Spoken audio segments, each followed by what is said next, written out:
সম্প্রতি কথিত অবৈধ অভিবাসী হিসেবে আটকের পর বিভিন্ন সীমান্ত দিয়ে বাংলাদেশে পুশ ইন করেছে ভারতের সীমান্তরক্ষী ও আইন শৃঙ্খলা বাহিনী, যা বেড়েই চলেছে প্রতিনিয়ত।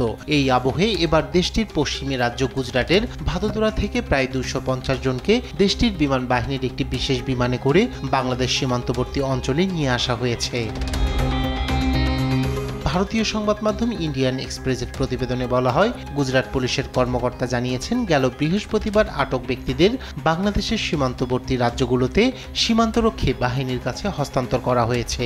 আনুষ্ঠানিকতা শেষে তাদের বাংলাদেশে পুশ ইন করা হবে বলে জানিয়েছে সংবাদ মাধ্যমটি। নাম প্রকাশ না করার শর্তে ওই পুলিশ কর্মকর্তা জানান, কেন্দ্রীয় স্বরাষ্ট্র মন্ত্রণালয়ের নির্দেশে 2 মাস আগে গুজরাটে অবৈধ অভিবাসীদের ধরপাকড় শুরু হয়। এরপর অবৈধ সন্দেহভাজনকে আটক করে পশ্চিমবঙ্গ ও ভারতের উত্তর পূর্বাঞ্চলীয় রাজ্যগুলোতে পাঠানো হয়েছে বলেও জানান তিনি।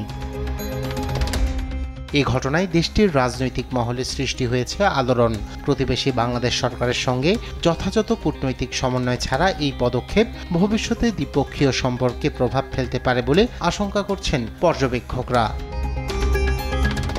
এভাবে লোকজনকে নির্বিচারে আটক করে প্রতিবেশী দেশে পাঠানো নিয়ে উদ্বেগ প্রকাশ করেছে ভারতের মানবাধিকার সংগঠনগুলো। কাগজপত্র ছাড়া কাউকে এভাবে সীমান্তে পাঠানো আন্তর্জাতিক মানবাধিকার আইন ও নাগরিক অধিকারের লঙ্ঘন বলছেন তারা।